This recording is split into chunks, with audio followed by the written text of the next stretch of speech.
Hello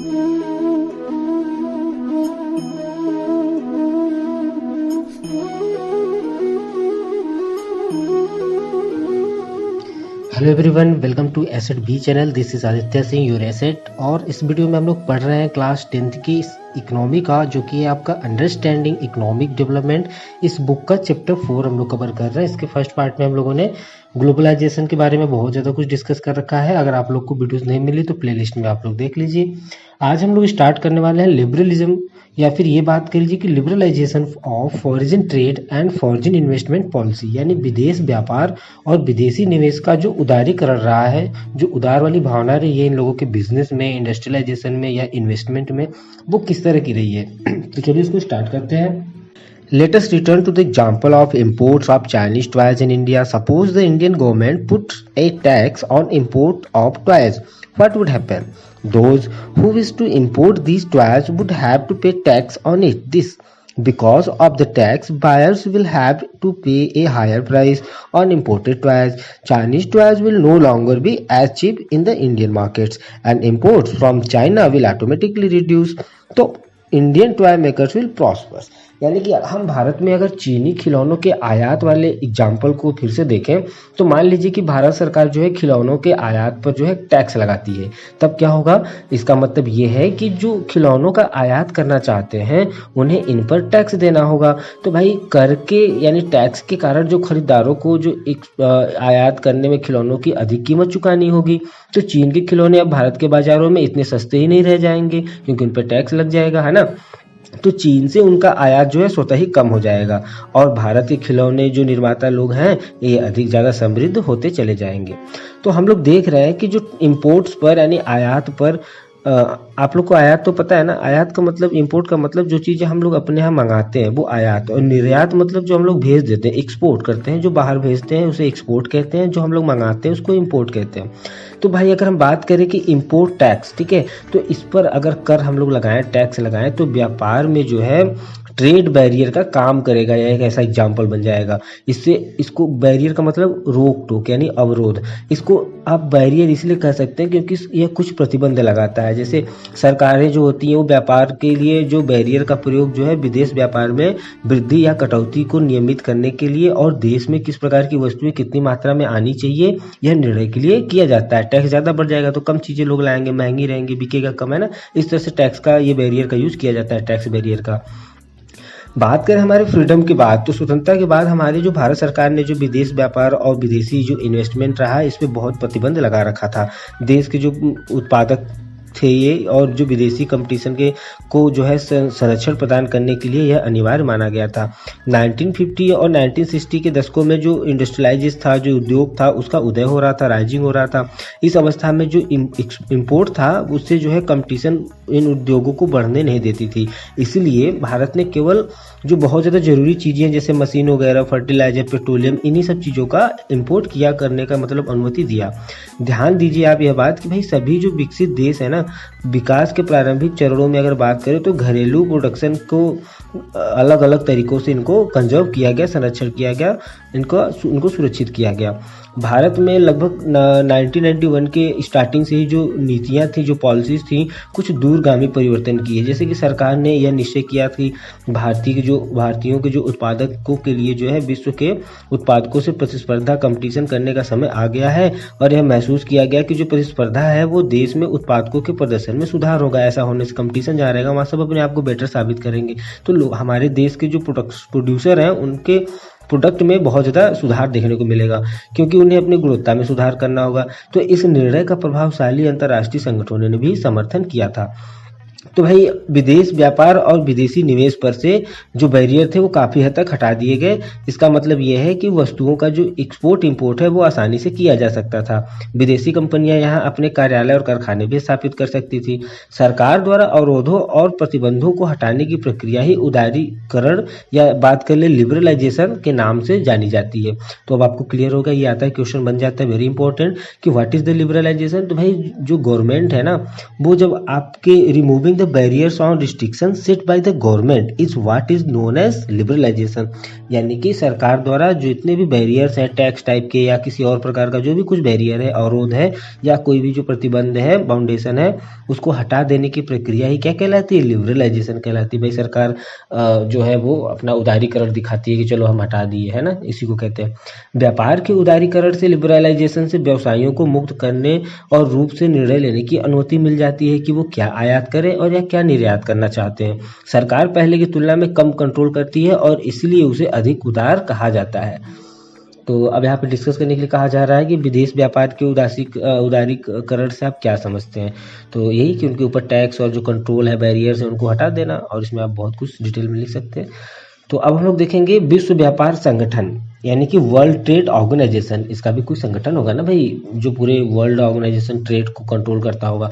तो देखिए हमने देखा है कि कुछ बहुत ही प्रभावशाली जो है अंतर्राष्ट्रीय संगठनों ने भारत में विदेश व्यापार और विदेशी निवेश के लिबरलाइजेशन का बहुत ज़्यादा समर्थन किया है। तो इन संगठनों का मानना है कि विदेश व्यापार और विदेशी जो निवेश है, इन पर सभी जितने बैरियर्स हैं ये सब जो है हार्मफुल है, नुकसानकारी हैं। कोई भी बैरियर नहीं होना चाहिए, देशों के बीच में मुक्त व्यापार होना चाहिए, फ्रीली होना चाहिए। विश्व के सभी देशों को अपनी अपनी नीतियों को लिबरल बनाने की जरूरत है या बनाना चाहिए। बात करें विश्व व्यापार संगठन, जिसको WTO कहते हैं, वर्ल्ड ट्रेड ऑर्गेनाइजेशन, एक ऐसा संगठन है जिसका लक्ष्य क्या है कि अंतर्राष्ट्रीय व्यापार को उदार बनाना, लिबरल बनाना। विकसित देशों की पहल पर शुरू किया गया विश्व व्यापार संगठन अंतर्राष्ट्रीय व्यापार से संबंधित नियमों को निर्धारित करता है, फिक्स करता है, और यह भी देखता है कि इन नियमों का पालन हो रहा है कि नहीं हो रहा है। प्रेजेंट टाइम में बात करें, वर्ल्ड के लगभग 164 कंट्रीज जो है विश्व के इस वर्ल्ड ट्रेड ऑर्गेनाइजेशन के क्या है, मेंबर हैं। हालांकि जो विश्व व्यापार संगठन है वो सभी देशों को फ्रीली सुविधा देता है कि आप ट्रेड करिए, लेकिन व्यवहार में अगर देखें तो भाई विकसित जो देश है ना वो अनुचित ढंग से जो है व्यापार के जो बैरियर्स हैं उनको अपने यहाँ पर लागू रखे हुए हैं। दूसरी ओर जो विश्व व्यापार संगठन के नियम है ये विकासशील देशों के व्यापार अवरोधों को हटाने के लिए भी बहुत ज़्यादा विवश किया है। तो इसका एक एग्जाम्पल हम लोग एग्रीकल्चरल प्रोडक्ट के व्यापार पर जो है अभी जो प्रेजेंट टाइम में बहस चल रही है वो उसी पर डिपेंड है। तो ऐसा क्या है, तो चलिए इसमें देखते हैं हम लोग व्यापार व्यवहारों पर वाद विवाद यानी डिबेट ऑन ट्रेड प्रैक्टिसेस। तो देखिए हमने जो है चैप्टर 2 में देखा है कि भारत में अधिकांशतः रोजगार और सकल जो घरेलू उत्पाद है जिसको GDP बोलते हैं का महत्वपूर्ण भाग क्या है, वो एग्रीकल्चरल है, खेती से आता है। तो भाई इसकी तुलना में जो विकसित देश हैं जैसे अमेरिका के अगर हम GDP के प्रोडक्शन का बात करें, प्रोडक्शन का, तो कृषि का वहाँ पर मात्र 1% और कुल रोजगार में केवल 0.5% ही वहाँ पर एग्रीकल्चर टाइप से लोग हैं। तो भाई फिर भी अमेरिका के कृषि क्षेत्र में कार्य करने वाले इतने कम प्रतिशत के लोग भी अमेरिकी सरकार से प्रोडक्शन और दूसरे देशों को इंपोर्ट करने के लिए बहुत अधिक जो है धनराशि मिलता है उनको। इस भारी धनराशि के कारण अमेरिकी किसान अपने खेतों कृषि वाले जो प्रोडक्शन है उसको असाधारण रूप से कम कीमतों पर भी बेच सकते हैं। अधिक जो उनके पास शेष बच जाता है वो खेती वाले उत्पाद उसको दूसरे देशों के बाजारों में भी कम कीमतों पर बेचा जाता है, जो इन देश के कृषकों को बुरी तरह प्रभावित करते हैं। यही कारण है कि जो विकसित देश हैं, विकसित देशों की जो सरकारों से सवाल कर रहे हैं कि भाई हमने विश्व व्यापार संगठन के नियमों के अनुसार व्यापार के जितने बैरियर्स थे उसको कम कर दिया, लेकिन आप लोगों ने तो विश्व व्यापार संगठन के नियमों को नजरअंदाज ही कर दिया है। अपने किसानों को भारी धन राशि देना बरकरार रखा है। आप लोगों ने अपनी सरकारों को अपनी किसानों को सहायता बंद करने के लिए कहा, लेकिन आप लोग यह काम नहीं कर रहे हैं। तो क्या यह मुक्त और न्याय संगत व्यापार है? नहीं भाई, बिल्कुल नहीं है। तो यहाँ पर देखिए कपास की खेती के लिए बताया गया, संयुक्त राज्य अमेरिका में एक आदर्श कपास का क्षेत्र है जिसमें हजारों एकड़ की भूमि है और जिसका स्वामित्व एक बड़ी कॉर्पोरेट टाइप की कंपनी है उसके पास है। तो अब देखेंगे हम लोग भारत में जो है ये ग्लोबलाइजेशन का क्या प्रभाव रहा है, impact of globalisation in India. तो देखिए पिछले 20 वर्षों में अगर बात करें भारतीय अर्थव्यवस्था की, तो जो ग्लोबलाइजेशन है एक बहुत ज़्यादा लॉन्ग रूट जो है तय किया है। इसका लोगों के जीवन पर क्या प्रभाव पड़ा, तो आइए इसके लिए कुछ हम लोग प्रूफ देखते हैं। तो ग्लोबलाइजेशन और जो उत्पादक हैं स्थानीय या फिर विदेशी, दोनों के बीच में बहुत बड़े कंपटीशन से जो कंज्यूमर्स हैं इनको विशेषतर से शहरी वाले क्षेत्र के और जो धनी वाले लोग हैं इनको बहुत ज़्यादा लाभ हुआ है। इन उपभोक्ताओं को कंज्यूमर्स के सामने पहले से अधिक ऑप्शन आ जाते हैं। वे अब अनेक प्रोडक्ट को जो है बहुत ही अच्छे और हाई क्वालिटी को कम कीमत में ही पा ले रहे हैं। तो रिजल्ट क्या हो रहा है कि लोग पहले की तुलना में आज बहुत ज़्यादा उच्चतर जीवन स्तर का आनंद ले रहे हैं। प्रोडक्ट की बात करें और जो लेबर है इनका जो वर्ल्ड ग्लोबलाइजेशन है इस पर एक समान प्रभाव नहीं पड़ा है। तो पहले जो विगत के पिछले 20 वर्षों में अगर बात करें, मल्टीनेशनल कंपनियों ने भारत में अपने इन्वेस्टमेंट्स में वृद्धि की है, इन्वेस्टमेंट में, जिसका मतलब ये है कि भारत में निवेश करना उनके लिए लाभकारी रहा है। मल्टीनेशनल कंपनियों ने शहरी इलाकों के उद्योगों जैसे सेल फोन, मोटर गाड़ियाँ या फिर इलेक्ट्रॉनिक प्रोडक्ट हो गए आपके, या फिर ठंडे पेय पदार्थ हो गए, या फिर जंक फूड वगैरह हो गए, या बैंकिंग की सेवाएं हो गई, इन सब सेक्टर में बहुत ज़्यादा इंटरेस्ट दिखाया है इन्वेस्ट करने में। और इन प्रोडक्टों के अधिकांश खरीदार संपन्न वर्ग के ही लोग हैं। तो इन उद्योगों और सेवाओं में नए रोजगार उत्पन्न हुए हैं।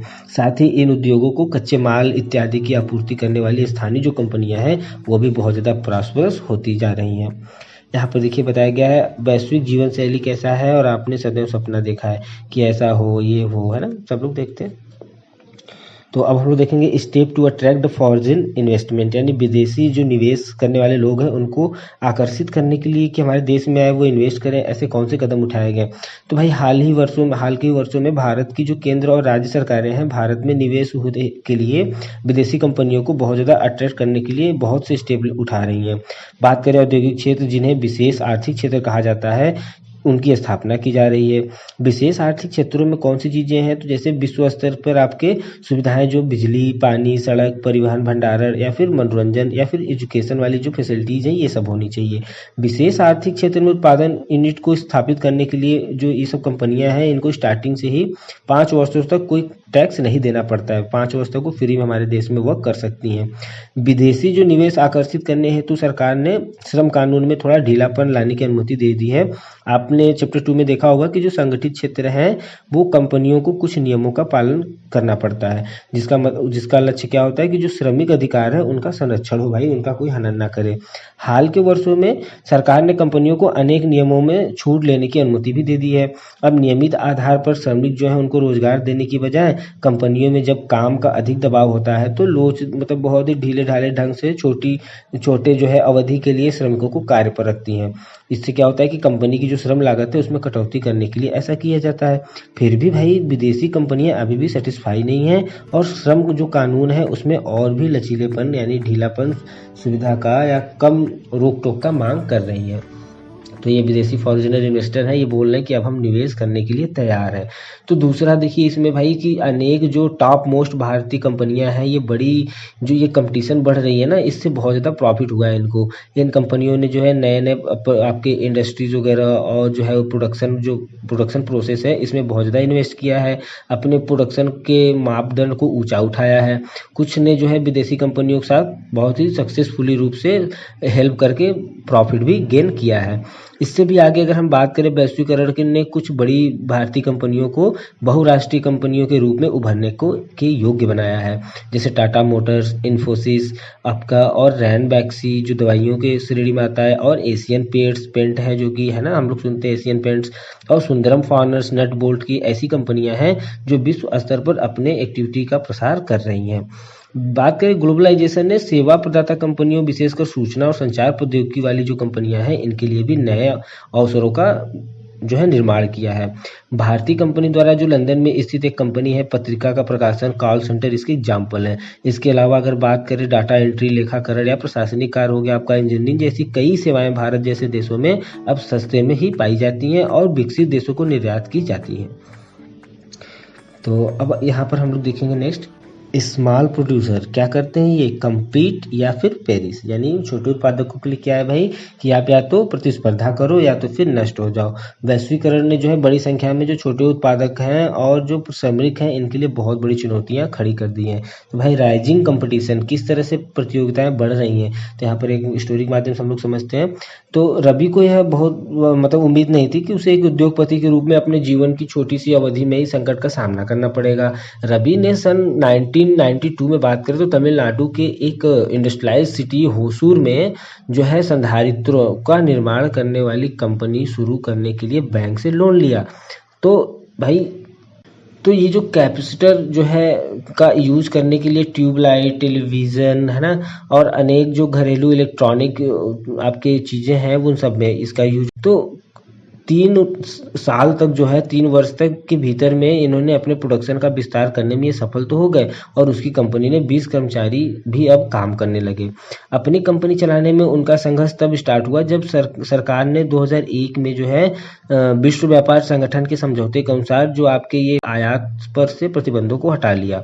उसके मुख्य ग्राहकों में टेलीविजन कंपनियां थी जो टेलीविजन सेट का निर्माण करने के लिए ट्रांजिस्टर के सहित अलग अलग बहुत सारे छोटे छोटे इंस्ट्रूमेंट थोक में ही खरीदती थी और टेलीविजन सेट का निर्माण करती थी। लेकिन मल्टीनेशनल कंपनियों के ब्रांडों से अगर कंपटीशन की बात करें तो भारतीय टेलीविजन कंपनियों को मल्टीनेशनल कंपनियों के लिए संयोजन कार्य करने के लिए मजबूर कर दिया, नहीं तो उनकी कोई वैल्यू नहीं रह जाती थी। उनमें से कुछ जब तो वे उनका आयात करना पसंद करती थी क्योंकि आयातित जो सामान थे उनकी कीमत रवि जैसे लोगों द्वारा निर्धारित जो कीमत थी उससे आधी होती थी, तो इसलिए वो जल्दी बिक जाती थी, तो इसलिए लोग जो है जुड़े। अब रवि जो है 2000 सन में निर्मित जो संधारित्र थे ट्रांजिस्टर थे उससे आधे से भी कम संधारित्र का निर्माण करता है। उसके लिए केवल 7 श्रमिक काम कर रहे हैं, उसके पास केवल 7 लेबर बचे हैं, पहले 20 थे। रवि के अनेक दोस्तों ने जो हैदराबाद और चेन्नई में इसी व्यवसाय में थे वो सब तो अपनी दुकान वगैरह सब जो फैक्ट्री वगैरह थी इंडस्ट्री थी सब बंद कर दी। तो बैटरी, आपका ट्रांजिस्टर, प्लास्टिक खिलौने, टायर, डेयरी प्रोडक्ट और खाद्य तेल में के कुछ ऐसे एग्जाम्पल हैं जहां पर कंपटीशन के कारण जो छोटे छोटे प्रोड्यूसर हैं इन पर बहुत बड़ा कड़ी मार पड़ी है। अगर बात करें कई यूनिट बंद हो गई, कई फैक्ट्रियां बंद हो गई जिसके चलते बहुत से जो लेबर हैं वो बेरोजगार हो गए। भारत में लघु उद्योगों में बात करें खेती के बाद सबसे अधिक जो लेबर हैं वो 2 करोड़ के आसपास हैं।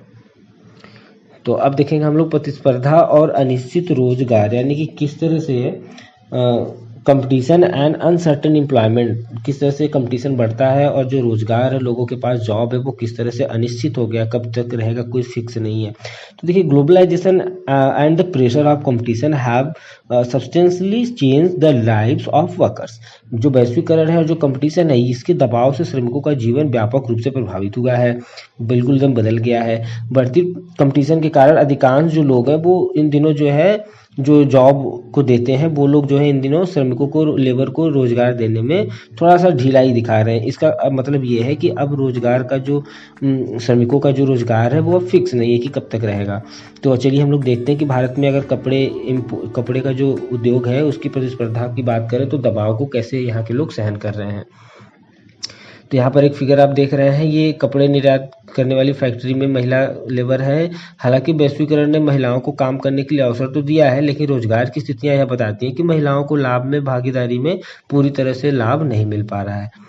तो अमेरिका और यूरोप में जो है वो कपड़े उद्योग की बहुत बड़ी मल्टीनेशनल कंपनियां भारत में निर्यात करने के लिए वस्तुओं की जो है आपूर्ति के लिए ऑर्डर देती है। तो विश्व रूप से जो व्यापी नेटवर्क है उससे जुड़ी हुई जो मल्टीनेशनल कंपनियां हैं इनको लाभ अधिक हो इसके लिए सबसे सस्ती वस्तुएं खोजती हैं।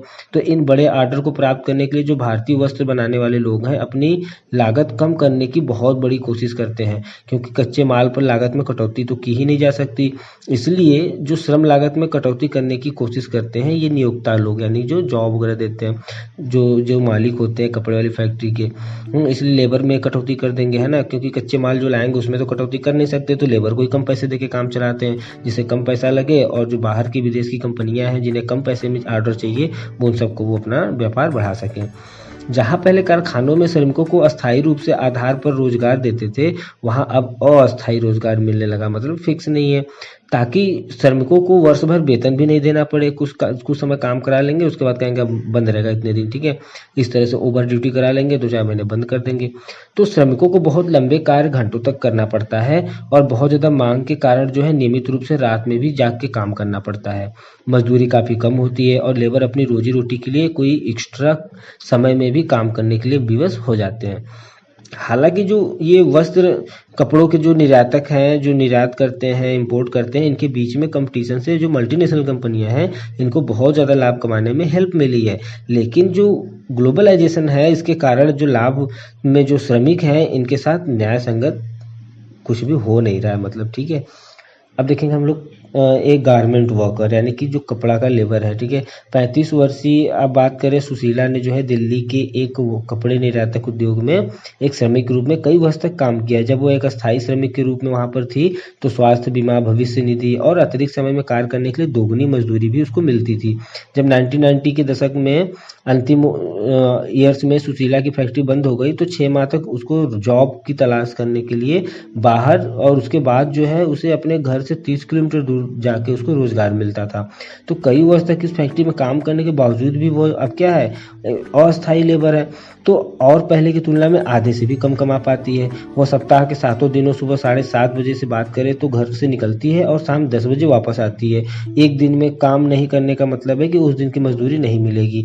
उसे अब कोई अन्य लाभ भी नहीं मिलता जो पहले मिलता था, जैसे कि स्वास्थ्य बीमा, भविष्य निधि, जो फिक्स डिपॉजिट वगैरह होती है और जो पीएफ वगैरह कटता है, वो सब भी कोई कुछ नहीं मिलता अब उसको। तो उसके घर के पास की फैक्ट्रियों को काफ़ी ज़्यादा ऑर्डर मिलते हैं और थोड़ा वो अस्थिर टाइप के होते हैं, इसलिए उनको जो है वेतन भी कम ही मिलता है वहाँ पर। तो ये ऊपर की जो एक्टिविटीज़ हम लोग और हालात देख रहे हैं, इसमें श्रमिकों की कठिनाई भारत के बहुत से औद्योगिक जो क्षेत्र हैं और सेवाओं में सामान्य बात हो गई है। आज अधिकांशतः श्रमिक जो हैं वो असंगठित क्षेत्र में ही नियोजित हो रहे हैं। यही नहीं, संगठित क्षेत्र में सीरियल से अगर बात करें तो कार्य की जो हालात हैं वो असंगठित क्षेत्र के समान होती जा रही हैं। संगठित क्षेत्रों में जैसे पहले लेबर जैसे सुशीला को अब कोई संरक्षण, सुरक्षा या फिर लाभ ही नहीं मिल रहा है जिसका उसको पहले लाभ मिला करता था। तो क्या ये सब सही हो रहा है? नहीं, बिल्कुल नहीं हो रहा है। तो इसके लिए क्या किया जाए? The struggle for a fair globalization, न्याय संगत वैश्वीकरण के लिए संघर्ष। कैसे संघर्ष किया जाए भाई? तो ये सब जो एग्जाम्पल हम लोग देख रहे हैं, प्रूफ देख रहे हैं, ये सब हमें इंडिकेट करते हैं कि जो ग्लोबलाइजेशन है ये सबके लिए लाभ नहीं दे रहा है। जो शिक्षित है, कुशल है और जो संपन्न है, उन लोगों को जो है इस ग्लोबलाइजेशन से नए अवसरों का बहुत ज़्यादा अच्छे से उन लोगों ने यूज किया है। वहीं दूसरी ओर जो अनेक लोग हैं उनको लाभ का हिस्सा ही नहीं मिला है, क्योंकि जो ये ग्लोबलाइजेशन है अब एक सच्चाई है।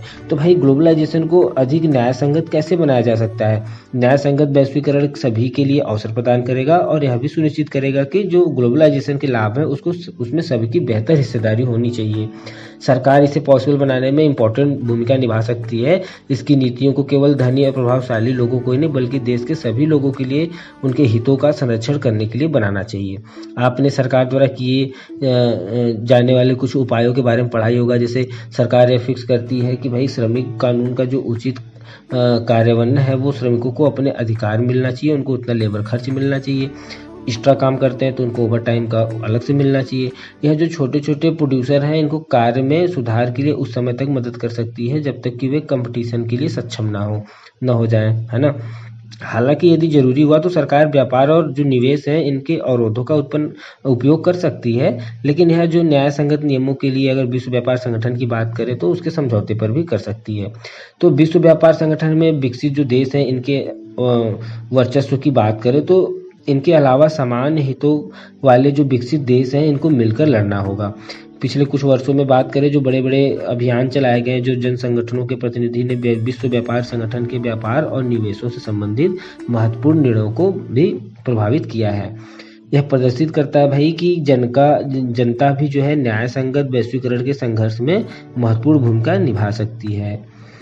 तो ये यहाँ पर फिगर है, आप देख सकते हैं। हांगकांग में WTO यानी वर्ल्ड ट्रेड ऑर्गेनाइजेशन के खिलाफ प्रदर्शन 2005 में लोग कर रहे हैं। और तो हम लोगों ने क्या पढ़ा, समिंग अप में देखेंगे बेसिकली कि हम लोग सीखे क्या इस चैप्टर में। देखिए इस चैप्टर में हमने ना ग्लोबलाइजेशन की प्रेजेंट टाइम क्या हो रहा है ग्लोबलाइजेशन में, वो सब चीज़ें हम लोगों ने सीखा और देखा, समझा। जो ग्लोबलाइजेशन है वो अलग अलग देशों के बीच में बहुत तेज़ी से यूनिफाई या एकीकरण का एक ऐसा प्रोसेस होता है। यह जो है अधिक से अधिक जो विदेशी इन्वेस्टर हैं और विदेश व्यापार के द्वारा ही ये पॉसिबल हो पा रहा है। जो मल्टीनेशनल कंपनियां हैं वो वैश्वीकरण की प्रक्रिया में बहुत ही इंपॉर्टेंट रोल निभा रही हैं। अधिक से अधिक जो मल्टीनेशनल कंपनियां हैं वो वर्ल्ड के उन स्थानों को खोजती रहती हैं जो उनके प्रोडक्शन के लिए सबसे ज़्यादा सस्ते हों। सभी लोग खोजेंगे ना भाई, कम पैसा लगा के ज़्यादा कमाना सब चाहते हैं। तो रिजल्ट क्या हो रहा है कि जो प्रोडक्शन के काम है ना ये बहुत ज़्यादा कॉम्प्लेक्स टाइप से जो है संगठित किया जा रहा है। देशों के बीच अगर हम प्रोडक्शन की बात करें तो जो संगठित करने में प्रौद्योगिकी, विशेषकर आपकी सूचना प्रौद्योगिकी, ये भी बहुत बड़ी भूमिका निभाई है। एक जगह से हम लोग दूसरी जगह पे बात कर लेते हैं, ऑर्डर प्लेस कर लेते हैं कॉल पे, है ना। साथ ही साथ व्यापार और निवेश के उदारीकरण जो लिबरलाइजेशन है इसके कारण व्यापार ने निवेशों और अवरोधों को हटाकर वैश्वीकरण जो है वो ग्लोबलाइजेशन को बहुत ज़्यादा ईजिली बना दिया है। अंतर्राष्ट्रीय स्तर पर बात करें अगर तो जो विश्व का व्यापार संगठन है, ये व्यापार और निवेशों के लिबरलाइजेशन के लिए विकसित देशों पर दबाव डाला है। जबकि जो वैश्वीकरण है, ये धनी जो लोग हैं, कंज्यूमर्स हैं, और जो कुशल, शिक्षित और धनी प्रोड्यूसर हैं, इन्हीं लोगों को केवल लाभ मिल रहा है। लेकिन जो ये कंपटीशन बढ़ती जा रही है, इससे बहुत से छोटे छोटे जो प्रोड्यूसर हैं और जो लेबर है, उनकी लाइफ बहुत बुरी तरीके से प्रभावित हुई है। बात करें न्याय संगत वैश्वीकरण के लिए, तो सभी के लिए अवसरों का सृजन करेगा और यह भी सुनिश्चित करेगा कि भाई जो ये ग्लोबलाइजेशन है, इसके लाभ सभी के लिए बराबर मिले, या फिर ये कह लीजिए कि सभी की बेहतर हिस्सेदारी इसमें होनी चाहिए। ऐसा नहीं कि किसी को ज़्यादा और किसी को कम लाभ मिले। ओके, ये चैप्टर कंप्लीट हो जाता है। मिलते हैं आपसे एक नए वीडियोज़ में, तब तक आप लोग पढ़ते रहिए। आई होप आप लोगों को समझ में आया होगा। अच्छा, प्लीज़ चैनल को सब्सक्राइब जरूर करिएगा। अगर आप लोग चैनल को सब्सक्राइब करते हैं और तो मुझे मोटिव मिलेगा, और फिर मैं और अच्छे से बहुत सारी वीडियोज़ आप लोगों के लिए लेकर आऊँगा। Thank you.